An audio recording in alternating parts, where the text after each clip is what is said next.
আজকে আমি তৈরি করে দেখাবো ইন্ডিয়ান স্টাইলের চিকেন কারি রেসিপি। আসসালামু আলাইকুম এভরিওয়ান। চিকেন কারির জন্য আমি এখানে 1.5 কেজি ওজনের একটি ব্রয়লারের মুরগি নিয়েছি। এখানে দিয়ে দিচ্ছি 2 চা চামচ হলুদ গুঁড়া, 2 চা চামচ জিরা গুঁড়া, 2 চা চামচ মরিচ গুঁড়া। সবগুলো মশলা আমি এখন একসাথে দিয়ে দিব। এখন দিয়ে দিচ্ছি 2 চা চামচ ধনে গুঁড়া এবং সাথে দিয়ে দিচ্ছি 3 চা চামচ আদা বাটা এবং 3 চা চামচ রসুন বাটা। আমি এক এক করে সবগুলো মশলা এখন ভালোভাবে দিয়ে দিব। এখন আমি দিয়ে দিচ্ছি 3 চা চামচ দই দিয়ে আমি ভালোভাবে সবগুলো মশলা একসাথে করে ম্যারিনেট করে নেব। মাংসটা যত ভালোভাবে ম্যারিনেট করা যায় তত সুস্বাদু হয়। এখন দিয়ে দিচ্ছি কেটে রাখা 3টি পেঁয়াজ কুচি। এখানে দিয়ে দিচ্ছি স্বাদ মতো লবণ।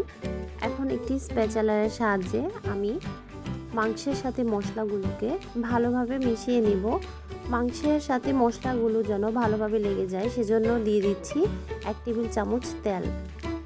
তেল দেওয়ার কারণে মাংসের সাথে মশলা ভালোভাবে মিশে যাবে। এখন আমি 1 ঘন্টার জন্য রেস্টে রেখে দিব। 1 ঘন্টা হয়ে গেছে, মাংস রান্নার জন্য প্রস্তুত হয়ে গেছে।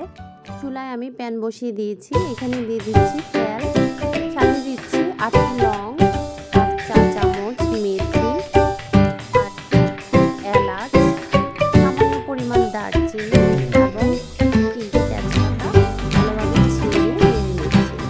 এখানে দিয়েছি 3টি পেঁয়াজ কুচি, 4টি শুকনো মরিচ দিয়ে ভালোভাবে নেড়ে আরও দিয়ে দিচ্ছি 1/2 চা চামচ হলুদ গুঁড়া দিয়ে ভালোভাবে নেড়ে পেঁয়াজগুলি এখন দিয়ে দিচ্ছি ম্যারিনেট করে রাখা চিকেনগুলো। চিকেনগুলোকে আমি ম্যারিনেট করে রেখেছি সেজন্য মশলাগুলো মাংসের গায়ে লেগে আছে। এখন দিয়ে দিব 1 টেবিল চামচ টমেটো কেচাপ দিয়ে ভালোভাবে আমি হাই হিটে মাংসটাকে ভেজে নিব। এখন আমি দিয়ে দিব 1/2 চা চামচ গরম মশলা। আমি গরম মশলাটা আগে দিইনি কারণ এটার ফ্লেভারটা পরে দিলে চিকেনের সাথে লেগে থাকে, ফ্লেভারটা অনেক ভালো আসে। এখন আমি ঢাকনার সাহায্যে মাংসটাকে 10 মিনিটের মতো সিদ্ধ করে নেব। মাংসটা প্রায় সিদ্ধ হয়ে গেছে।